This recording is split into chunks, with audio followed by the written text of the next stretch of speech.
Manufacturing has one of the lowest engagement rates and one of the highest pay rates. What do you mean by engagement rates? So Gallup did some studies and looked at just different industries. The average engagement rate was around 35%.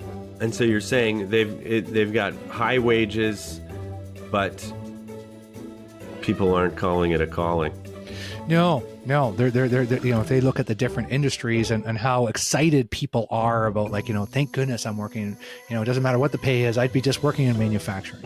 A lot of times we're calling people because, hey, it's a good, trades get paid really well in manufacturing and there's some good benefits and you can be secure for life, financially.